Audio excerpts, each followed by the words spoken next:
Online, thank you for joining us. Today we are very pleased to welcome Lester Kwong. He's an associate professor in the Department of Economics, and he obtained his PhD in economics with a specialization in game theory and industrial organization from the University of British Columbia. His research interests are in nonlinear pricing, multi-dimensional screening problems, information structures, and pricing strategies with applications to the wine market. His research has appeared in journals such as the Canadian Journal of Economics, the Canadian Journal of Agriculture Economics, and the Journal of Wine Economics. He has also presented his work at a number of conferences, including the Canadian Economic Association, the Canadian annual meetings of the Economics Association, and the American Association of Wine Economics. Today, he will be speaking about the plausibility of using eco-labels as a strategic instrument for profit maximization in the presence of consumers with different preferences, and talking about information about the organic segment of the market. So today, we're happy to have you, so thank you. And if there is any questions from the online audience, I will be happy to be your voice in the room. Thank you. Okay, thank you for coming and attending this seminar. Title of this paper is Strategic Eco-Labeling and Consumer Informativeness. This is joint work between me and my co-author, a colleague in economics as well, Ling Su. Okay, so I gave a lecture here a couple of years ago on relatively the same topic. And of course, this is a natural continuation from that series. So it's also natural for me to start with the very last slide of that last presentation, which is precisely a breakdown of what the Canadian organic consumer market looks like. And of course, this is a little bit dated, going back to the year 2000. But as you can see, the organic market, or consumers of the organic commodities, can be broken down into, for example, the purple segment is the regular consumer, or what they call the heavy buyers. You have some light buyers, ones that buy once or twice, or a little bit more, I suppose, on an annual basis. You have consumers, 31% who only buy once or twice, and 26% of this market never buys any organic commodities. Now, a lot of attention in the research has been focused on why consumers purchase organic.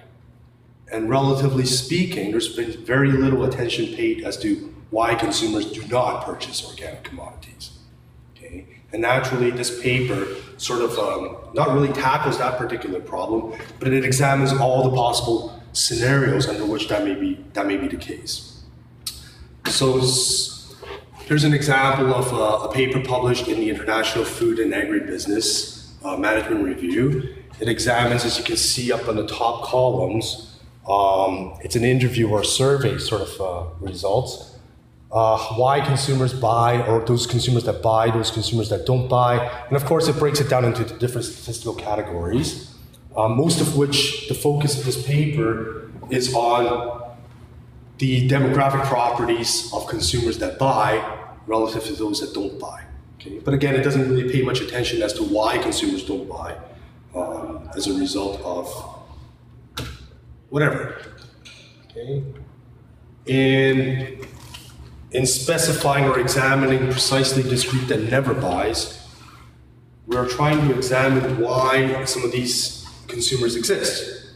Here in the Journal of the World of Fine Wine, Miles Eldman published this article called the Great Organic Grape Scam, and essentially it focuses on the negative aspects of organic grape viticulture.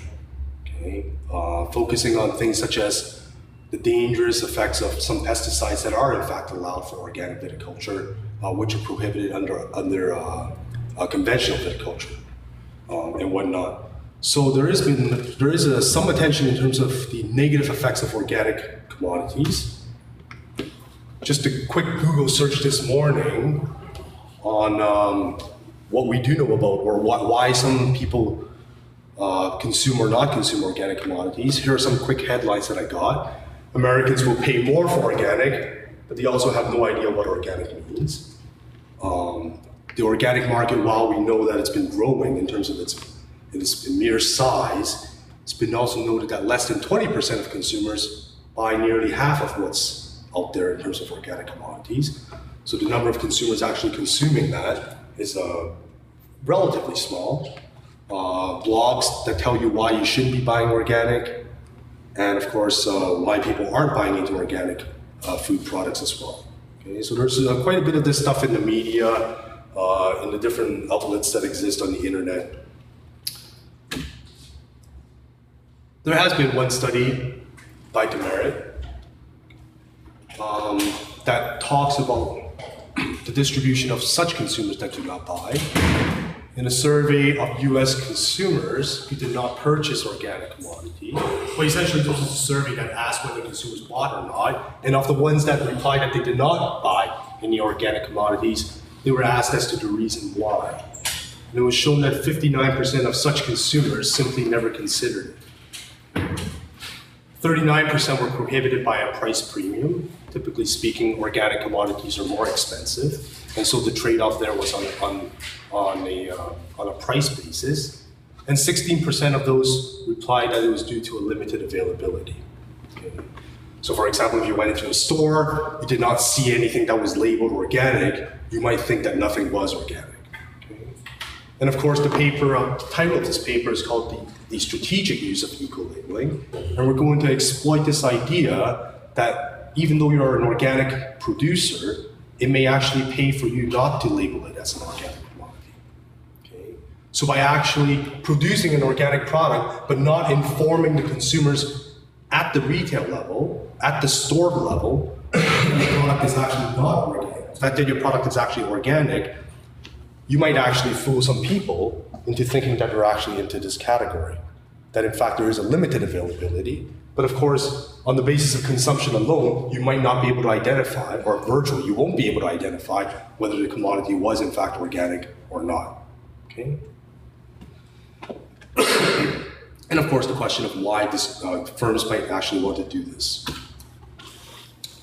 Now, to bring in even more confusion into reasons as to why consumers may consume organic products or not, straight from the Government of Canada website, the Public Works and Government Services Canada, which regulates the certification of organic products. Under Section 3 of the regulations, Organic Practices, it states clearly that neither this standard nor organic products produced in accordance with the standard represent specific claims about the healthiness, safety, and nutrition of such organic products. So even a certified body does not guarantee you that you're actually consuming a commodity that's in one way or another superior to a commodity that's produced otherwise. If we think about it from the firm's perspective, or the retail level anyways, how are consumers obtaining these organic products? This just simply shows, in a very crude way, that the trends in the market appear from at least 1991 to the year 2000, that in the past years, consumption of organic products were typically from specialty stores, whereas now a large proportion can be consumed from or can be purchased from conventional retailers. Okay, so as a simple example, when you go into your superstore, let's say for example, there's a section in the superstore which sells these healthy natural products, organics, and whatnot. Further confusion into the market is the concept of eco-labeling is not very well defined, aside from the fact that it has some sort of attachment to either an environmental aspect or sustainability and whatnot. And as you can see here, this is to merely show for you some of the confusion that may arise from what they call green labeling, or eco-labeling for that matter. Okay, so here is a number of different labels that you can see in some more different certifying bodies that exist in the marketplace.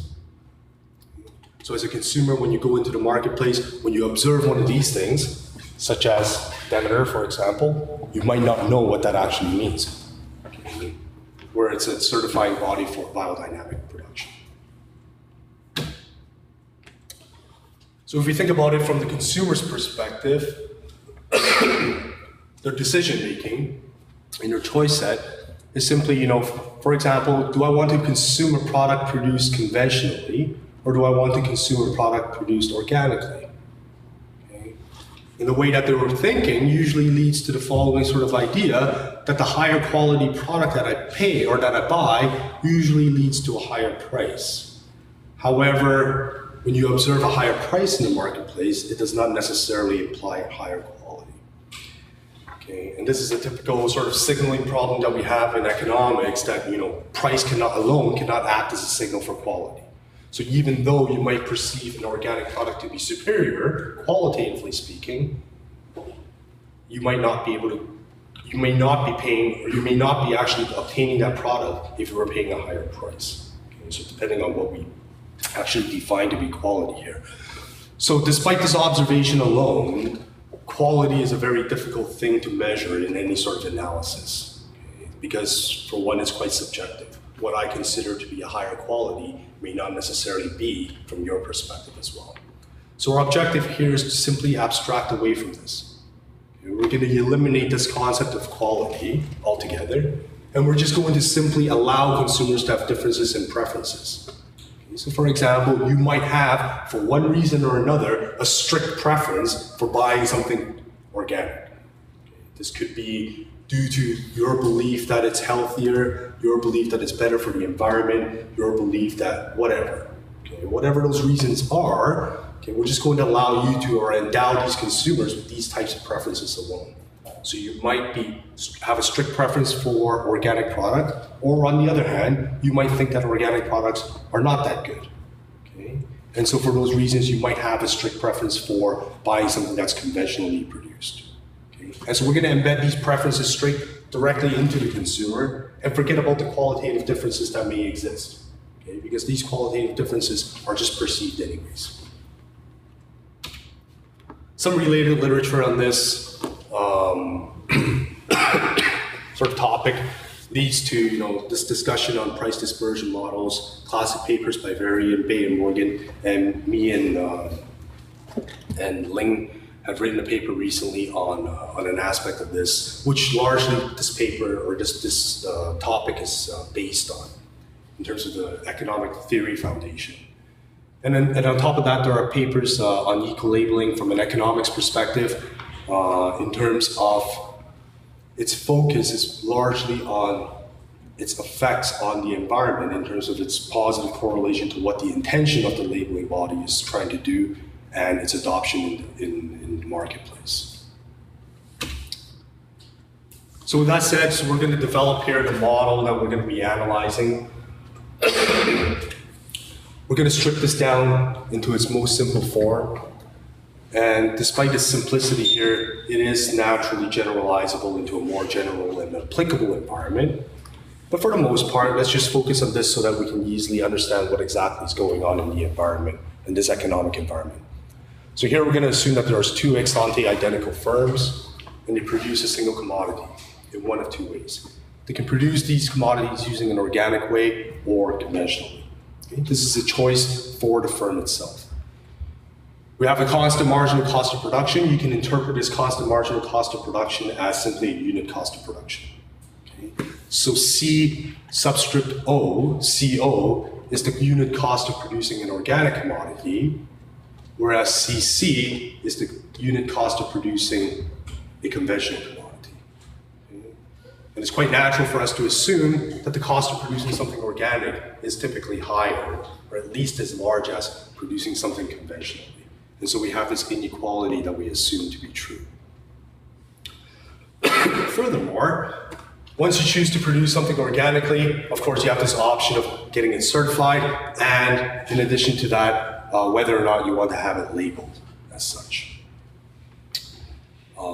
Again, an organically produced product could carry on it, for example, a certified organic label, or you might just choose to omit this at the retail level, for whatever reasons. Lastly, consumers or the firms compete for consumers by choosing the appropriate price.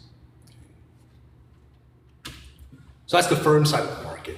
Most of our attention is not really based on the firm, but rather on the different types of consumers that might exist in the marketplace. So here we're going to spend a little bit of time trying to develop what the consumer space is going to look like. So we can imagine that this box contains all the consumers in the market. Okay? We're going to break the consumers down into two different dimensions. The first is on their information dimension. So alpha here represents for us the proportion of consumers who are uninformed. Okay? So alpha is some number between 0 and 1, so as you can see, alpha is some number strictly in between these things. And alpha is going to partition for us the group of consumers into what we call the informed market and the uninformed market. Uninformed market, or the uninformed consumers, are those who basically don't know anything except what they see on the label. Okay? Informed consumers are those who actually do know something, who actually are informed whether by reading literature that exists or visiting products webpage and finding out further information that's beyond what appears on the label itself. So as an example, in the wine market, for example, Joseph Phelps, a famous winery in California, they produce grapes organically, but this is not labeled on the bottle. Okay? Whereas when you visit the webpage, you actually find out that it is. Okay? So for an informed consumer would be one who's informed of this. When you go and buy a Joseph Phelps bottle, or when you see a Joseph Phelps bottle in the wine store, they know that it's organic, even though it's not labeled. Whereas an uninformed consumer is one who simply observes the bottle, does not see the label for an organic commodity, and believes that it's not. That's an uninformed consumer. That's the first dimension we're going to partition consumers in. The second dimension is in terms of the preferences that we talked about earlier. So we're going to divide consumers into three different types. Okay. A segment of the market is going to be those who strictly prefer organic. A segment of the market are those, for whatever reason, again, strictly prefer conventional over the organic commodities. And lastly, we have this residual group in there. This residual group is precisely those that are indifferent. Okay? So in terms of purchasing decision, it should be quite clear then that organic consumers are those that seek out organic commodities. Conventional consumers are those that don't buy organic commodities. And the indifferent consumers are simply those that are price-driven. Okay? When you observe a price or a commodity out there, you don't really care whether it's conventional or organic, but that you simply purchase the commodity which has attached to it a lower price. Okay. Now, of course, when we break the consumers down into the two different ways, one in terms of the information that they possess, second in terms of the preferences that they have, together then this forms for us a number of possibilities. One, if we assume that this alpha is independent of beta, okay, then in this case, we're partitioning the market in this particular way. Okay? So that this represents the consumers who are informed and only buy organic. These are the people who are uninformed and only buy organic, and so on and so forth. Okay? But of course, we can generalize this even further, because this idea of it being independent of beta is completely unfounded, and so we allow for the possibility that alpha is dependent on beta. Okay? So that, for example, if you belong to this particular segment of the market, this represents for me the informed consumers who are organic only consumers, whereas you could have consumers which are uninformed, but they're also indifferent. Okay? And that the alphas for each of the segments differ. Okay? So this is also a possibility in terms of the things that we're going to be dealing with. And this is the general model that we're going to be looking at anyways, but that there are a number of different ways that we can actually assign these probabilities. So if we break it down into the relevant groups, we literally have 5 different segments of the market. Of course, the different consumers, you have the informed and uninformed, but being informed or uninformed is completely irrelevant from their perspective. They don't care whether it's organic or not. They don't care whether the commodity is conventional or not. All they simply care about is the price. So their decision making is only driven by price alone, and so therefore it's sort of meaningless for us to consider the information that's captured by this particular group. And hence, we just merge those two groups together and examine this indifferent group by itself. We have, of course, the informed organic consumers up here, the uninformed organic consumers, the informed conventional, and the uninformed conventional. Now again, we can change the size of these groups. I'm just writing it down in this particular way because it gives me enough room to write this stuff in. Okay? And of course, it makes it legible in that particular sense. Okay? Now the consumer's decision-making problem in this model or this framework that we're developing, we're going to take on the following assumption or the simplification that we have. Consumers have unitary demands. By unitary demands, we mean simply that they buy one unit or they don't buy at all. Okay? So you're making a wine purchase decision, for example. You go to the store, you observe what you have in front of you. You either buy a bottle or you don't buy a bottle at all. Okay? Each consumer is willing to pay at most $R for the commodity. So for a bottle of wine, you have a budget of, let's say, $R, or this is the amount of satisfaction that they derive from the consumption of that particular wine, ex ante. And we assume that, of course, for the reason or the existence of this market, that the reservation price that the commodity attached or that the consumer attaches to the product is greater than the cost of producing it. In the event that it's not, this market wouldn't even exist. We wouldn't even be talking about this. Okay. If a consumer is informed, okay, so recall if you were belonging to these groups, you know exactly what the commodity is, okay, without looking at the label. And so informed consumers' decision making is quite simple. What do? You simply purchase from the relevant product group the commodity with the lowest price. Okay? Remember, we're abstracting away from the idea of qualitative differences. So when you see two bottles that are both labeled organic, you just assume that they're the same quality. Okay? Again, we can put quality back in, but it just introduces for us at this moment when we're trying to examine why firms label and some firms don't. Okay?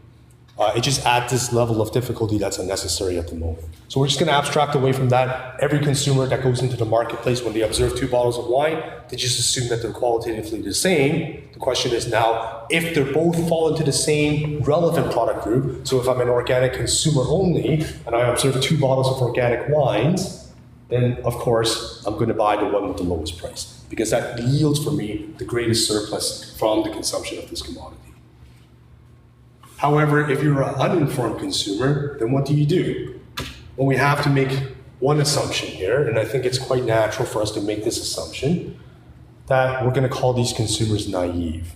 Okay? So by naive, what do we mean? Unless the product has an eco label on it, the product is otherwise assumed to be conventional.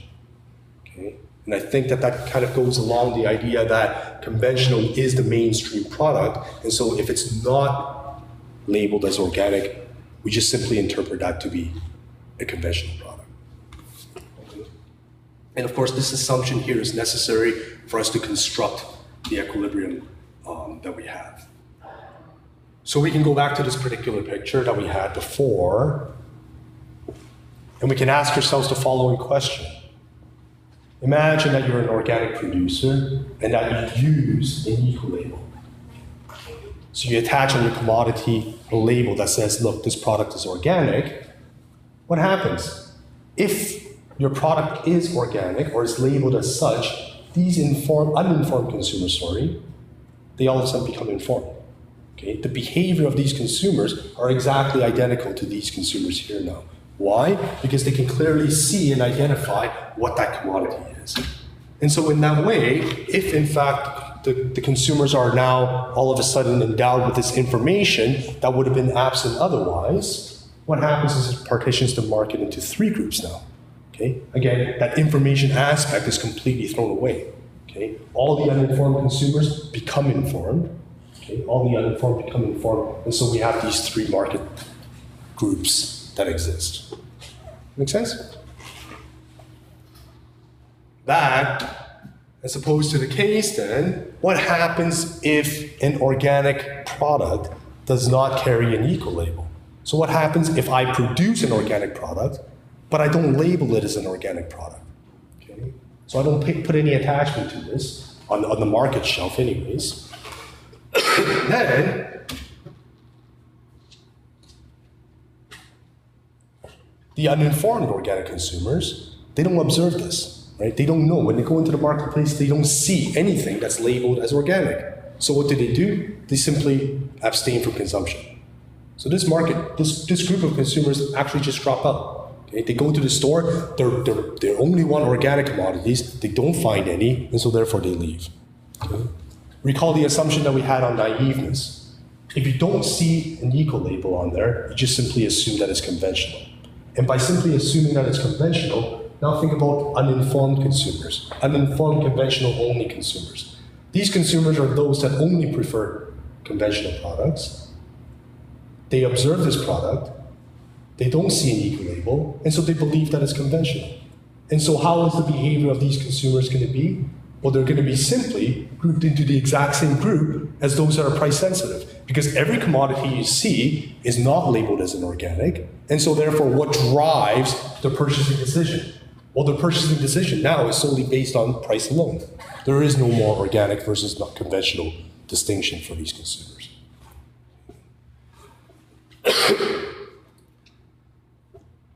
So again, as a summary, uninformed conventional consumers become indifferent, and the uninformed organic consumers, they exit the market altogether, okay, under this particular scenario. Okay. And again, by not using an eco label, okay, if a firm does not use an eco label, we again create three market groups, okay, in the market. The informed organic group only, the indifferent group, which is now much larger, and the conventional group. Okay.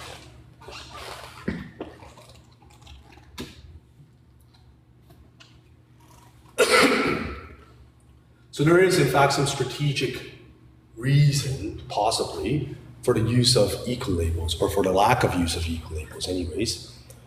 For an organic product using an eco-label versus one who does not, if we think about that difference between the two different scenarios that we have, what happens?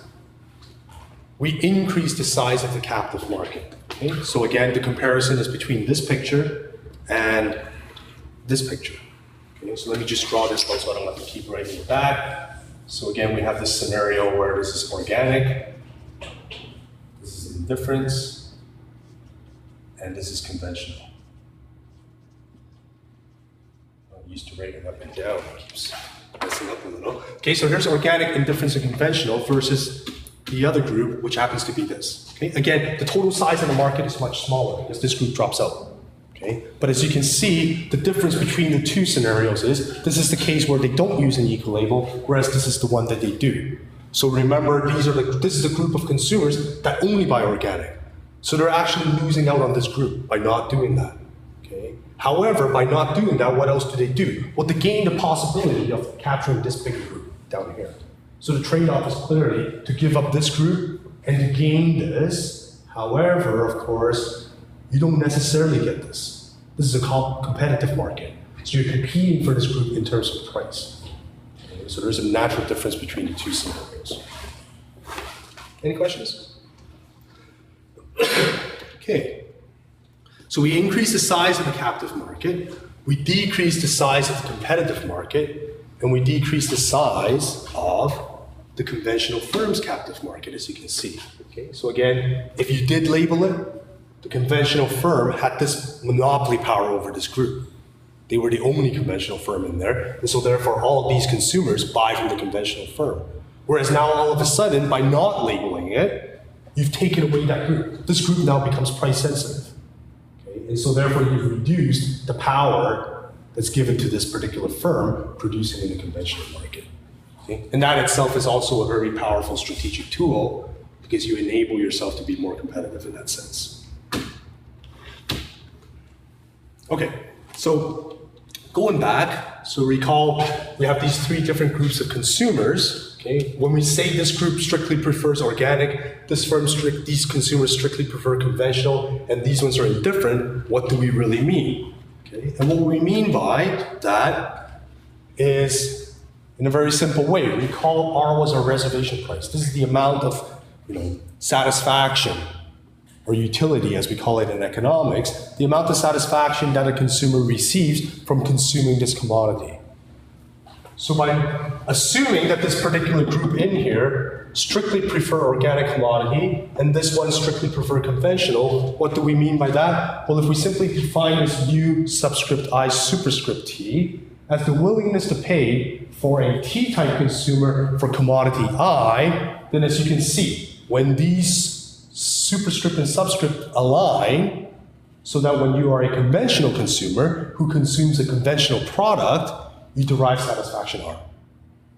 When you are an organic consumer who consumes an organic product, you derive satisfaction R. However, when these things are misaligned, when you're consuming the wrong product, knowingly, okay, when you knowingly consume the wrong product, you just simply assume you don't derive any utility or satisfaction from this. Okay? So a consumer who strictly prefers organic because I believe it's healthy, and so therefore I don't buy any conventional product at all, if for whatever reason I'm given something conventional to consume, I don't derive any satisfaction from that. Okay? And in fact, you can make that negative if you want, but it really adds nothing to it because you just don't buy it. It's a choice here. Okay? So it's just simple for us to assume that it's zero, just to get them out of the way. And of course, I kind of omitted this, but the indifferent consumers are, again, those that don't care. So regardless of what product you buy, you always derive a satisfaction of R from this commodity.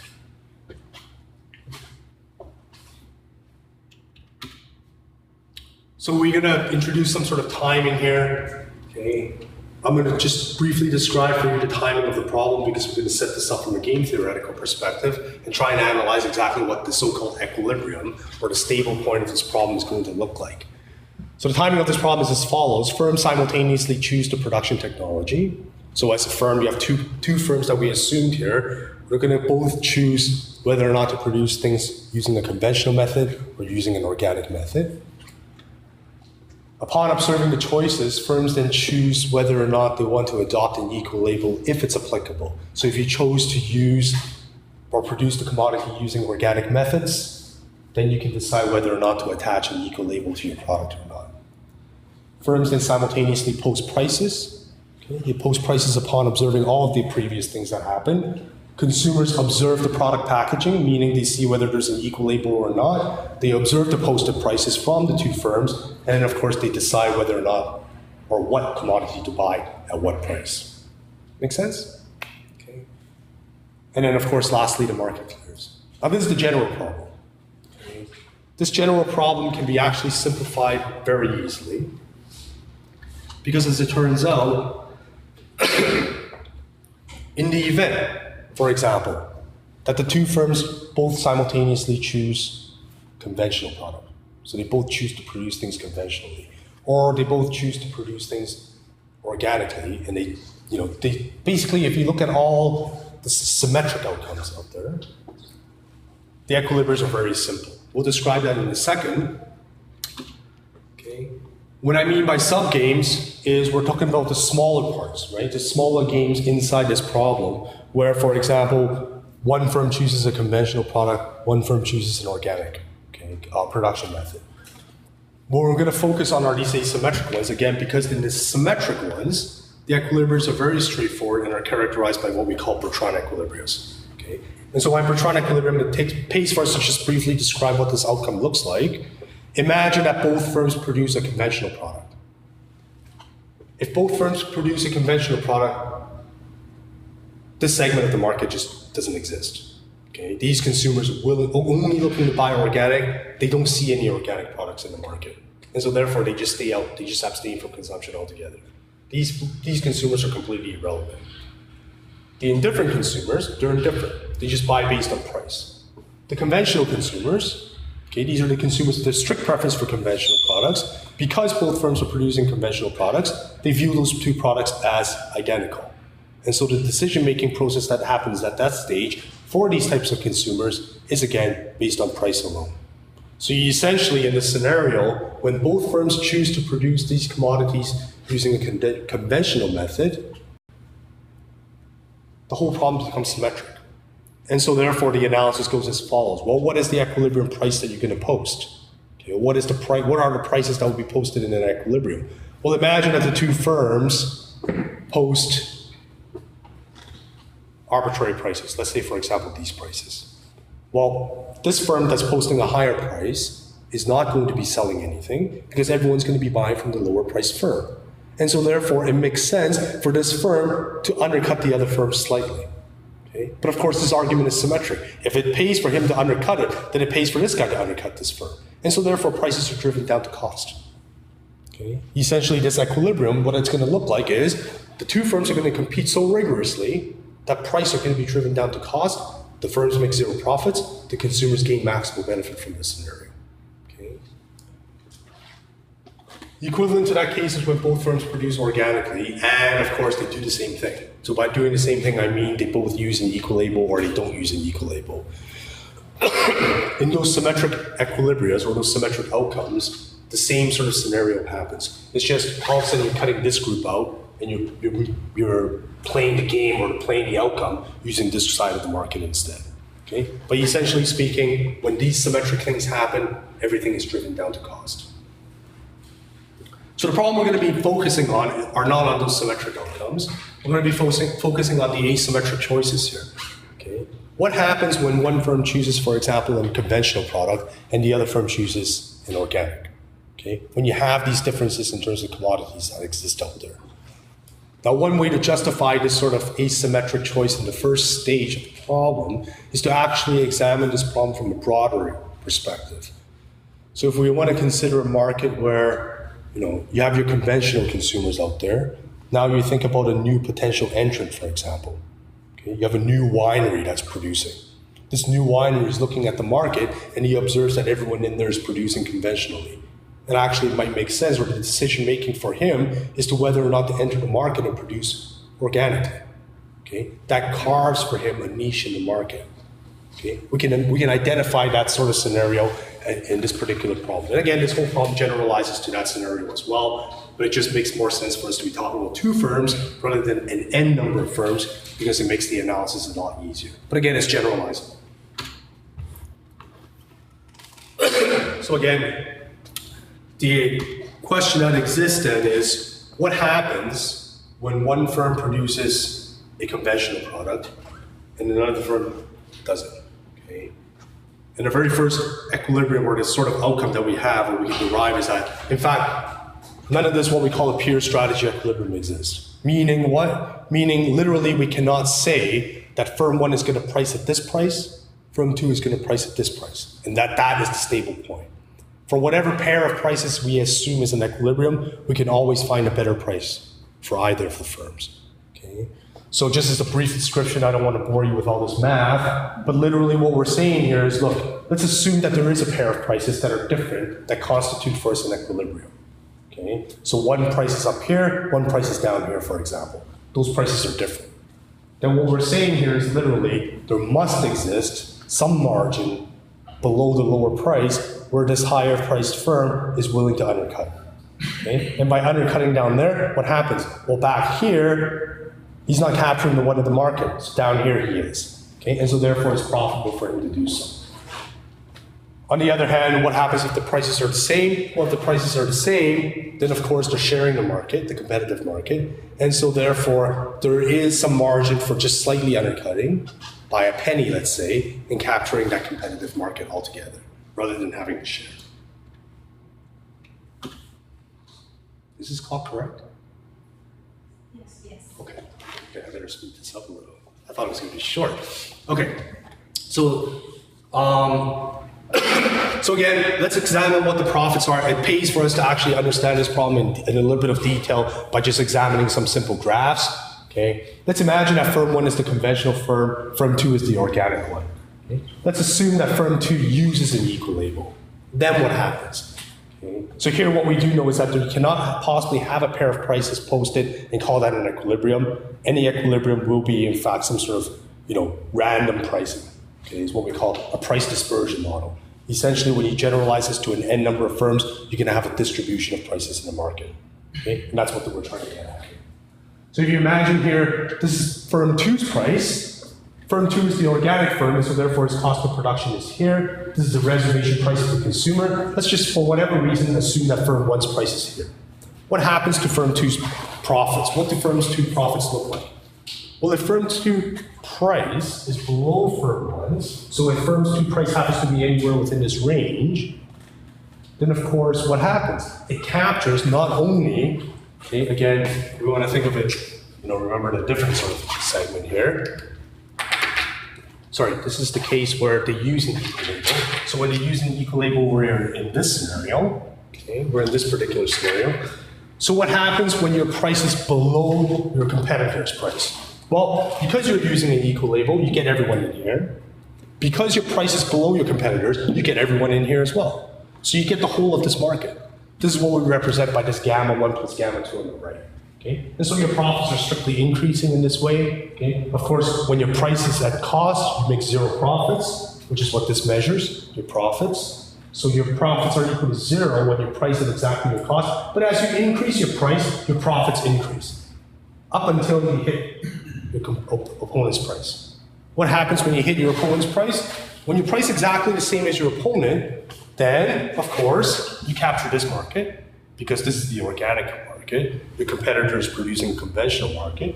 However, for this indifferent group, they observe the two commodities. They don't care what's what. They only simply see that the prices are the same. So when the prices are the same, what are they going to do? They're going to flip a coin.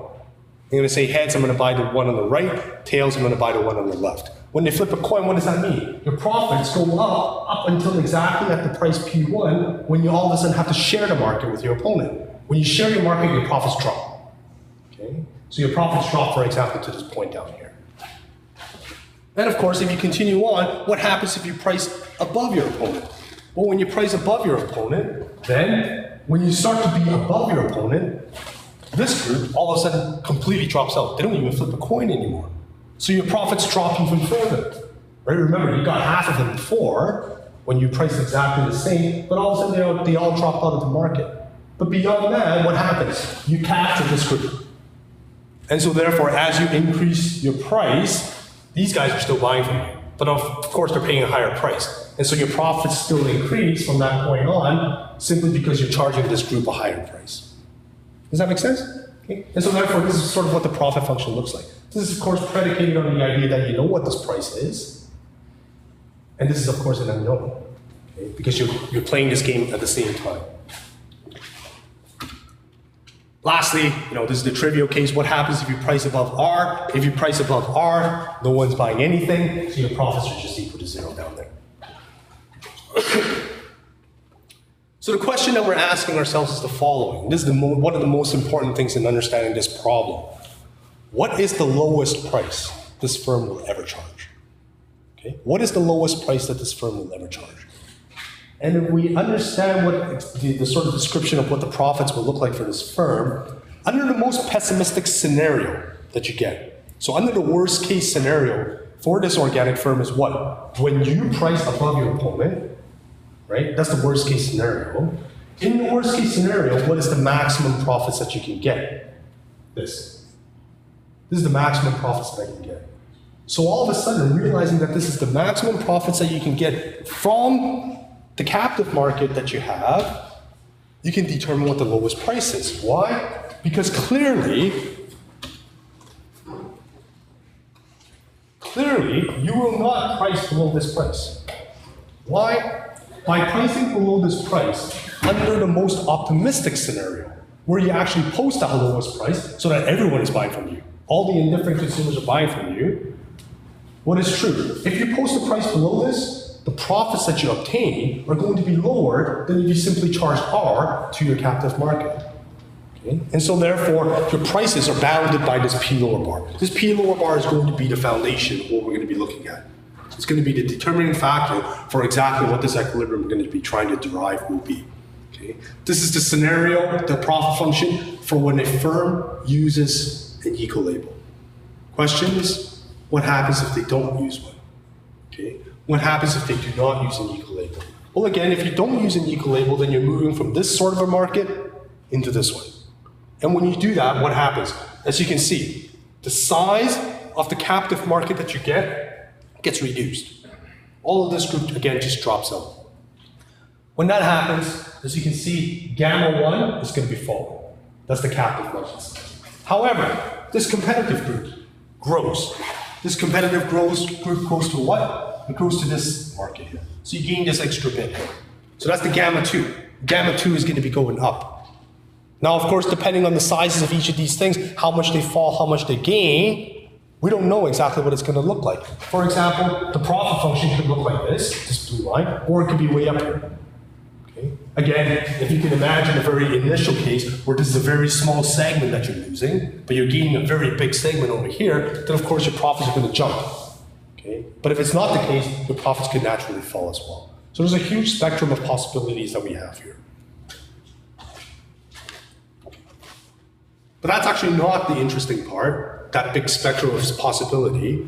What's more interesting is to observe the following. What happens when you don't have the lowest price? What happens when you don't have the lowest price? So imagine that you're still pricing above your opponent, because whenever you price above your opponent, you only get your captive market. And we already said that if you don't use an equal-label, your captive market size falls. As you can see, if you don't have the lowest price, so that this group is completely irrelevant to you now, this group is completely irrelevant to you now, how much of the market do you actually get? In this scenario, you get this whole box. In this scenario, you only get the top portion of the box. So of course, the maximum profits you gain, or you earn, is naturally lower than had you used an equal label. Does that make sense? Okay, so by not using an equal label, the profits necessarily fall in this worst case scenario. Now, this gives us all the reason to believe that you should use an equal label. Why would you not use an equal label then? Okay? And of course, that's the puzzle we're trying to tackle here. Okay? Because we do observe products that don't use equal label, even though they are produced organically. Okay? So again, this gives us all the reason to believe that, intuition suggests that we should be using an equal label, just simply because we can get a bigger market here. And again, I hate to do this for this lecture series, but I have to anyway, so bear with me. If we look to see how we define the lowest price offer, the lowest price is defined actually by this equality, right? This equality that's determined by here. This profit level is exactly equal to this profit level. This equality implicitly defines for us what this P little bar is. And if we simply rearrange that equality, we're going to derive this particular weighted average, as you can see. Gamma 1 is, again, the fraction of the market that you have monopoly power over. Gamma 1 over gamma 2 is the total size of the whole market that you actually could potentially get. So this gives me the market share of your monopoly market or your captive market. This is the market share of, or the fraction of the market that's competitive to you, that you're competing for. These are basically weights. These are numbers between 0 and 1. And more importantly, 1 plus the other is always equal to 1. Okay? And so therefore, we can just simply express this lower price as a weighted average between two things. What are the two things? One is the reservation price of the consumer. Second is the cost of your production. Okay? So C naught and R. It's a weighted average between the two things. Of course, when we do this for the conventional firm, the same sort of argument exists. Okay, I'm not going to do the argument again, but it's a symmetric argument because the conventional firm has monopoly power over this group and is competing for this particular group. Same thing as the other one. Okay, so if we mirror the whole argument, we have a lower bound for the price of the conventional firm. We have a lower bound for the price on the organic firm. And of course, now the difference is, which is bigger? That's going to be pretty much what the whole argument is going to be. Which one of those lower prices are bigger? Now, the lower price here, even though I haven't explicitly explained to you what this equilibrium is going to look like, aside from just mentioning the fact that you're going to be randomizing these prices, one way that we can interpret what this lowest price really means is to think about the following scenario. Imagine back to the case where you're just competing in price. Okay, two firms are just competing in price. They're willing to just drop the price down. Okay, consumers are just going to buy from the firm with the lowest price. For whatever reason, let's assume that this firm will only lower the price down to this point, whereas this firm is willing to go all the way down here. Well, who has a better advantage in this scenario? Well, of course, as you can see, the price is going to be competitive, and so they're driving price down all the way down until what? Until this firm hits their lowest price. They're not willing to price any lower. So what is this firm going to do? Well, he's simply going to undercut that by a fraction. And by doing that, of course, this firm gains all of the market. So the competitive advantage goes to the firm who's willing to cut the price lower. Does that make sense? If that's understood, okay, then that sort of same argument applies, although into a much more complicated scenario here, because we're really asking ourselves, who is willing to drop the price lowest? Okay? Whether it's the organic firm or whether it's the conventional firm. And again, just mapping out these differences or these two equations here. Okay, remember theta is a number between 0 and 1 for the two firms. You have one for the conventional firm, one for the organic firm. So what do we know? We know that the cost of producing organic commodity is higher.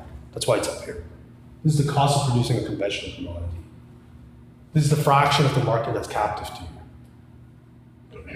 So as you can see, when of course the market share is equal to 1, or the monopoly market size to you is 1, you're going to be definitely charging it higher. Right? If everyone is just going to buy from you anyways, what are you going to do? You're best off just to charge the reservation price. That maximizes your profits. But of course, when these numbers or the fraction of the market is different between two firms, then it's going to determine for me what the lower bound is. So for example, if this is the monopoly fraction of the market for the organic firm, we can determine just from using that equation that this becomes the lowest price that the organic firm is going to charge. And when that is the case, this is the equation for the conventional firm. All we have to do is simply draw this across, bring this down, and this gives me a critical value for what that fraction needs to be for the conventional firm. Meaning, if this number, the fraction of the market that's captive to the conventional firm, is larger than this, we are going to get a higher winning price for the conventional firm. That translates to what? The competitive advantage goes to the organic firm. Okay. So again, the organic firm is actually willing to drop the price even further than what the conventional firm is, and hence gives a competitive advantage to the organic firm. Okay. Now, without boring you with the math, altogether as a summary to what's going on here, whenever this happens, whenever this scenario where the competitive advantage in the market goes to the organic firm could potentially then earn larger profits by actually not using an equal label. Okay, the profits actually goes up. Why? Because in this map of competition between the two firms on the two sides for this particular group out there, even though I'm giving up this group here, I have this gain, right? Even though I'm willing to drop the price all the way down here, I'm not required to. Why? Because my opponents are only willing to drop it down here. So all of a sudden I've gained this huge margin of prices that I would have charged otherwise, but I don't need to, because I don't need to charge it to be competitive. So I've cut out the lower bound of all prices, and therefore, whenever I win, I'm all of a sudden at a higher price. That means every time I win this group, I get a much larger price than I would otherwise. And so therefore, the total profits from actually engaging in competition with your competitor increases. Okay? And that's the strategic use of equal labels here. However, there are two sources of inefficiencies that I should mention by not using an equal label. Okay? Economic inefficiencies. What are those? First, there will be misconsumption in the market. By misconsumption, I literally mean this group. This is the group of consumers who are uninformed, but they prefer conventional products only. But recall, we just force them to be naive. So meaning, whenever an organic firm does not use an equal label, they purchase this commodity and they just assume that it's conventional. Okay? They're buying the wrong commodity, essentially. However, this is the ignorance that exists in the market. Even though you're consuming an organic product, you probably wouldn't know anyways. Okay? So despite the fact that there's misconsumption, it's not actually realized in the utility in that sense. Unless, of course, there's some sort of ex-post verification process that they can go through. The second, what we call in economics, the market is no longer covered. What do we mean by covered? In this segment, or in this scenario, where the firm does not use an equal label, not everyone in this box is served. This group here drops out. They don't buy. Okay, so these are efficiency, or these are welfare that could have been generated in the economy, but it's not. Okay, it's not simply because of this misinformation that exists out there. Okay, so these are two sources of economic inefficiencies that exist. Naturally, then, we can impose or look at this from a different perspective. The question of whether or not labeling regulations can actually restore efficiency. Okay, so what can labeling regulations do? By increasing the cost of certification, it actually increases the incentives for the organic firm to use an eco-label. And we can see this again very clearly by doing what? By increasing the cost of actually producing organic commodity, you're bringing this up. And when you bring this up, what happens to that threshold number? Because you're bringing this whole curve up, this threshold starts to move to the right. And so the margin for which this sort of scenario can arise starts to fall. Okay? And so therefore, there is some room for the policymaker, okay, to actually exploit. By increasing the cost of going organic for this particular firm, you move this firm curve up and therefore restore the efficiency down here. Okay? So as a concluding remark to this, what are some possibilities that we can exist, or what's still omitted from this? Okay. I said to you earlier that we can generalize this problem into a large number of firms. That is generally true, with the exception when there's a large number of firms producing organic. Okay. That scenario has yet been analyzed or examined.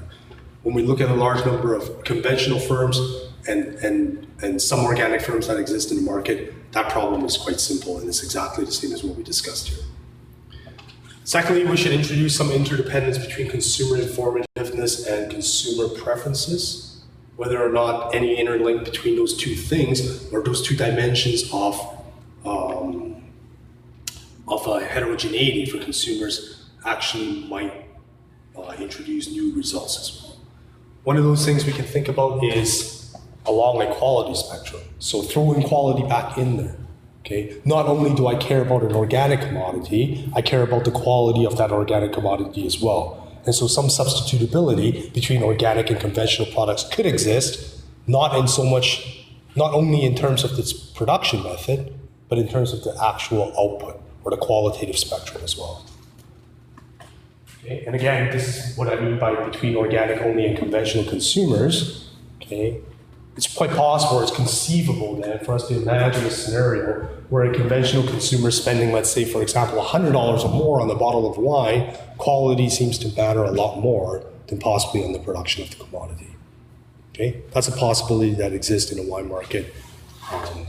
And in fact, this is consistent with another paper that I've written before, where we examine such pricing in the market on the Canadian, on the Ontario market for red wine, where we exhibited that what appears on the label of the wine actually matters for lower priced wines. And I think the threshold that we estimated off the top of my head, I think it was around $18. When the price of the bottle of wine is below $18, what actually appears on the label matters. When the price is above $18, what matters more is the quality. And we measure quality in a very crude way by using, for example, expert scores. Okay.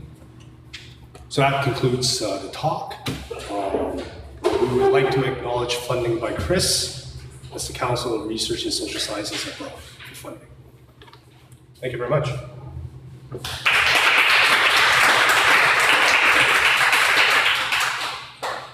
Okay, does anyone have any questions for Lester before we wrap up today? Yes. Just wondering if you could comment what kind of thinking or motivation tends to distinguish the conventional consumer. What type of motivation? So going back, why would there be consumers who are strictly buying conventional? So for example, you have these sort of conspiracy theories, right, which suggest that there is some sort of scam, right, that organic grapes aren't necessarily better. Organic things aren't necessarily better. That there are some pesticides used in the cultivation of organic grapes, in this instance, which are actually critical to your health. And so the belief that organic is better for your health is not necessarily supported, in which case they may choose not to do so. Or, I have a colleague that works in my department who also farms, and he always tells me, right, if you want organic apples, you better be expecting holes in them, right? And so therefore, the question is, do you think that an apple with a hole is better than an apple without? Possibly. Any other questions? Well, great. We'd like to thank you for coming today. As a token of our appreciation, we're not giving you a cork. It's actually a USB. So we thank you for coming today and for your time. Thank you. For everyone else, we hope you can join us next week. We're happy to host our director, Dr. Debbie Ingalls, who will be talking about developing Ontario Appassimento wine. And we'll be specifically looking at the impact of drying method, yeast strain, and botrytis on wine quality and consumer choice. So that's all for today. Thank you, and we hope you can join us next week.